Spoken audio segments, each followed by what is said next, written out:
Nothing fancy today, me talking to you, barely any edits, because sometimes a girl just needs to sit down and talk about a few things as well as reflect. So I want to talk about what's coming up for the channel and what is kind of coming up for me as me.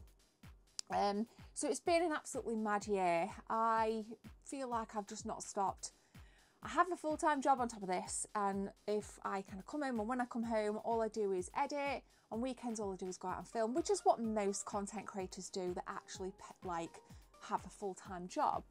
So it's fair to say I'm absolutely shattered. That's why I just wanted to do this video today, just to kind of sit and talk.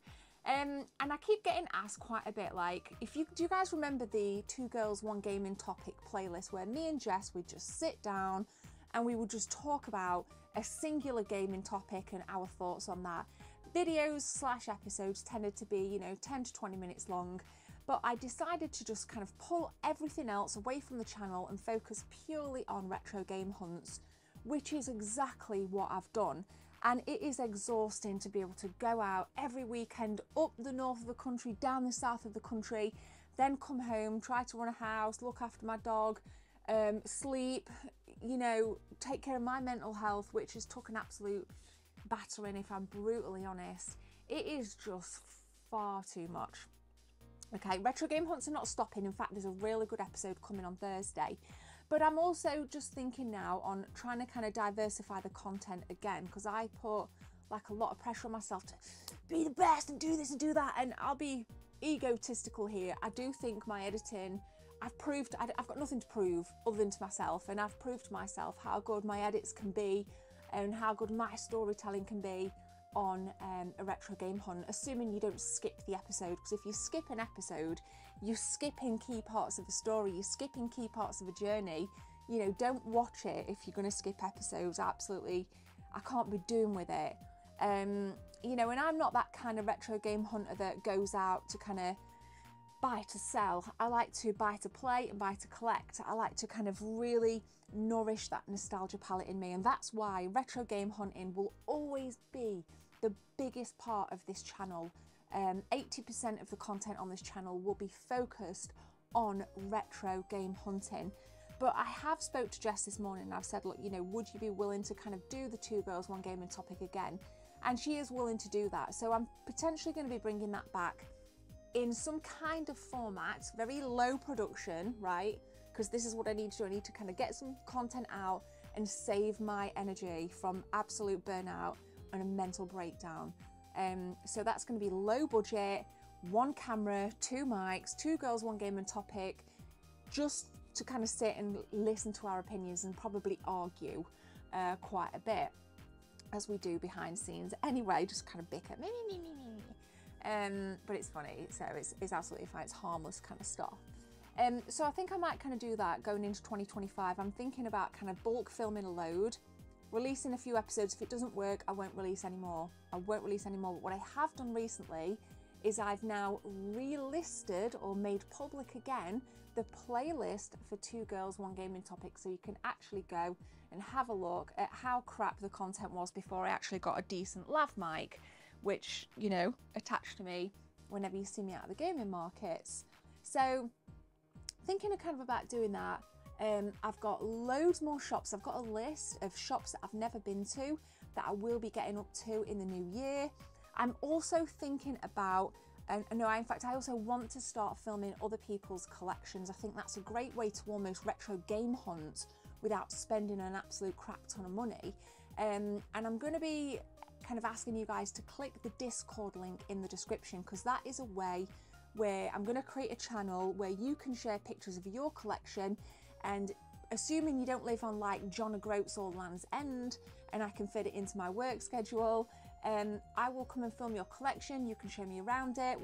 It'll be professionally edited by me. No cost, of course, it's just fun, just the same as I do it now. But that will be kind of high production value stuff.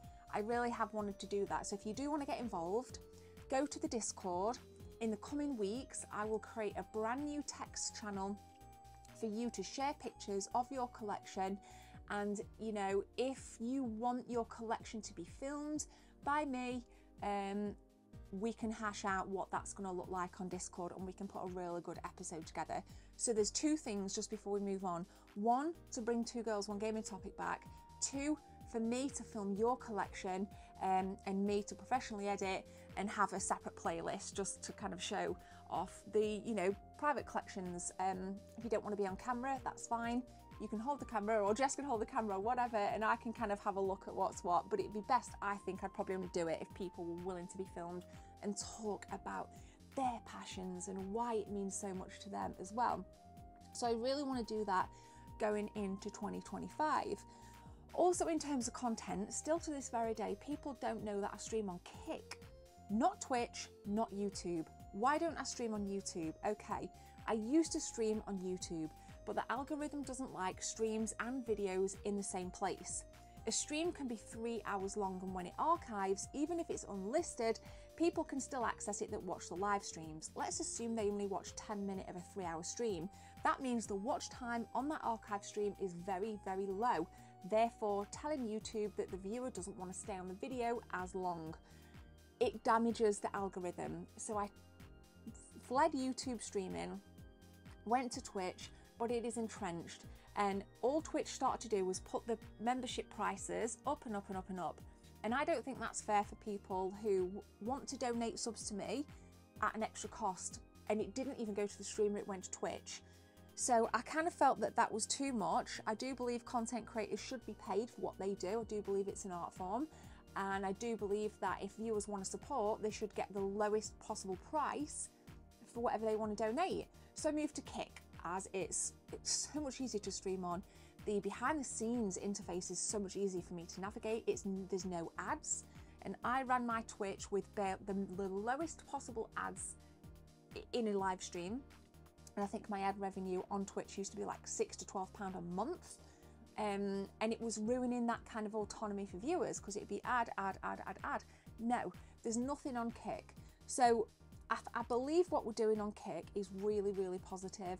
And I want to ask my YouTube viewers to, again, have a look in the description. My live stream Kick link is there. Go over there, give us a follow, and come and hang out. Friday, Saturday, Sunday night. I want to grow on there as well, because I've been doing this for so long, and I feel that, you know, it's something that lights a fire in me, that I feel passionate about, that I want to kind of show to more people. I want to show what we are capable of, what I am capable of, what my product is capable of. And I know that the audience that we've got tell me all the time and thank me all the time for helping them to get through whatever it is that you're going through by just chilling with me on Friday, watching a stream, even if you don't talk. But I would really like to kind of put that call to action out there for my YouTube viewers to come to Kick and watch. And it was weird, because last week somebody came on Kick and followed, and they were like, there you are. I've been looking all over for your live streams, and I'm like, I've been on Kick over 6 months and I'm very vocal about it. But I felt like I needed to, you know, say it again today, because people don't know. So I'm there, come and say hi. You know, I do my best to interact with everyone, because I care. If you've got time for me, I've got time for you. That's the way I see it. You know, I'm not here to kind of take, because, you know, that's a load of crap. I want to give, and have fun and just laugh and make friends along the way. So come and join us on Kick. So I think as a content creator, for me, I'm very much about developing it. I don't like it when things stagnate. I don't like it when things are the same. I don't like watching things that are the same. You know, I'll step away from streamers. I'll step away from content when it becomes too monotonous. I don't like it. I always think you should evolve as a human, as a sister, a mother, or whatever role you play in your life. You should always be looking to evolve that and be better and add value for yourself and to people around you. And that kind of leads me on nicely to kind of the next section, really. So it's a bit of a weird one. So like this is like the more the kind of me stuff. It's just kind of weird shit, which will, and there's a point to this. So hear me out, right? Let me waffle for a bit. So October 2nd, I had a blood test, right? And literally the day after the blood test, I get a text from the doctor. You are basically pre-diabetic, pre-type 2 diabetic, we've referred you to this course. It's a 9-month course to basically improve your life, okay?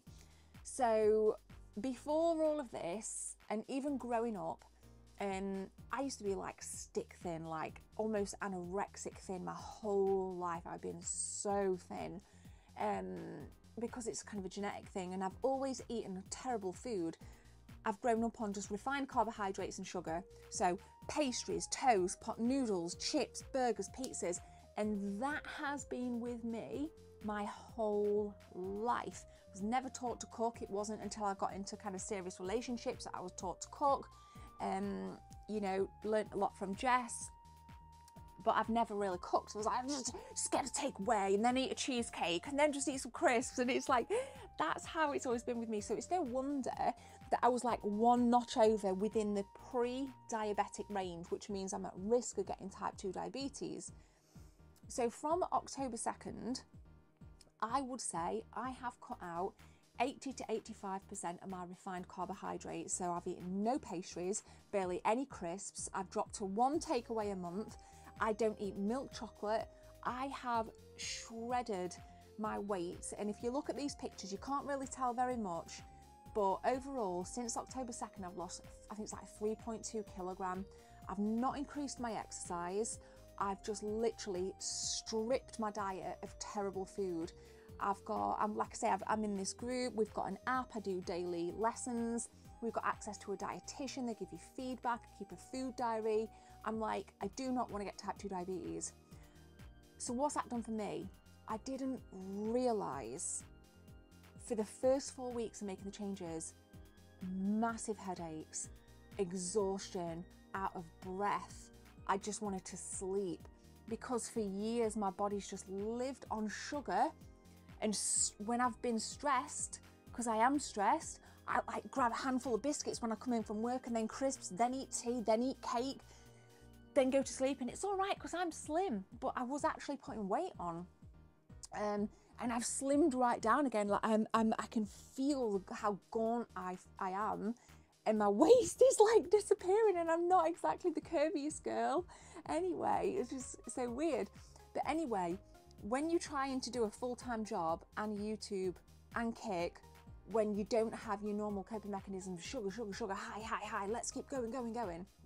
When you don't have that, I didn't realise how addicted to crap food I actually was. Thankfully, that's past now. I only get the odd craving. 9 times out of 10, just kind of ride it through, and it doesn't, you know, that's it, it's done. But it's just a massive lifestyle change, isn't it? And I didn't really realise. So that's kind of a good thing because it gives you a chance to reflect on that as well. And I, you know, don't need any diet advice in the chat. I don't care. I have a dietitian who I'm happy to kind of get advice from. I don't need any I might even disable comments on this video. If I don't, then but so yeah, that was like, I've just been absolutely exhausted. And I think for me, it's really time to look after myself a bit better. I'm 41, I'm 42 in May. I can't keep eating pizzas and burgers and living on that. I have had the odd burger, the odd pizza, and I've still lost weight, but I've enjoyed it when I've eaten it. So that's kind of where I'm kind of at on a personal level. You know, it is what it is. And then finally, it's been a bit of an interesting one because, you know, I had some feedback from a friend. I'm not mentioning any names here. If you know, you know. And if you're watching and you're the guilty parties, then fuck you. But also thank you, because I'm clearly doing something right. So I've deliberated on mentioning this for quite some time, but it came to my attention that some people, 2 separate people, went into a retro game shop and basically had the audacity to trash talk me, which was hilarious. The person in that retro game shop happened to bump into somebody that I know, didn't know that I knew this person, told them, and then it kind of came back to me, which is fine. You know, clearly I'm doing something right. If you feel the need to go into a shop and say, Gemma this, Gemma that, totally get it. It just goes to show that the British retro gaming community can be very misaligned. In America, they all work together. Here, it's just, no, go away. Like, nobody wants to talk, nobody wants to work together. And I don't particularly want to work with people that want to do that. I only want to work with like nice people and people that actually care about their craft and actually, you know, pay taxes on what they do. I want to work with good people because I know that I do this for passion and love. Everything else is a bonus, you know. So thank you to that person. I just, the way it all unfolded was hilarious. I'm not going to say much more. I didn't want to speak to that person direct. I'll wait till I see them face to face to just kind of, you know, give them an opportunity to explain themselves and talk like an adult. So just be careful what you say to people, you know, whether it's your personal life or your professional life. You know, what comes around goes around. And thank you, because I'm clearly doing something right. And then my final little ramble was just to kind of say, over the years, as with many of you collectors, I've collected a lot of what I call shrapnel. Things in the collection that I just don't have any personal time for, that I don't care for. So again, there'll be a few bits that are going to be coming up for sale. Nothing like big. It might be like the odd N64 controller or doubles, like my doubles. You won't believe the amount of doubles I acquire because I don't catalogue my collection, which is stupid. But again, I've decided rather than sell them on the Gebs24 Facebook, that will also be on my Discord. So you must come to Discord because we've already spoke about me filming collections. I'm going to be starting that and then selling what I call the kind of shrapnel. And when I don't mean like tat, I mean things that I just don't care about. I know I've got a surplus of controllers. There might be the odds like, you know, special edition that I don't want anymore. So, you know, I've got a bunch of N64 magazines. So things like that, I'm going to be chucking out. I'm going to be creating a brand new kind of text channel for sale, gems, wares, whatever. And I'm going to be chucking it in there. So if that's something you're interested in, you can kind of come along to the Discord and have a look and think, yeah, I'll take that. And then I can kind of get that shipped out to you at your leisure, and we'll just take it from there. So, you know, overall, I think this for me is quite a nice video just to sit down. It helps me just to get things off my chest, helps me to slow down a little bit. And if you've watched it all, thank you. So you'll know about Two Girls One Gaming Topic. You'll know about me wanting to film collections. You'll know about coming to Kick. I'm looking to develop this and push it because it's what I love. And there's a beautiful saying, and I'm going to leave you with it. You know, do what you can in life to do what you love. Because this ain't no dress rehearsal. This is your life, this is my life. You've got to do what you want and you've got to be happy because there's a lot of misery out there. So yeah, I think doing what you can to do what you love is the perfect way to end this video. I know this video won't bring in any subs, but I don't mind because I actually sit here now and I feel a million times better. So thank you for watching. Thank you for supporting me. I see you in the comments. I see you on stream. I see you in hitting join, what, you know, in actually paying to get the perk. I see that and I'm grateful. So thank you. And I will see you in a brand new retro game hunt on Thursday. Cheers. I need a few seconds of your time to tell you about channel memberships. If you guys want to become a channel member, click join from the main page or the second link in the description. There are 3 tiers, all with different perks for you if you want to become a team member. Thanks for your time. Let's continue with the video.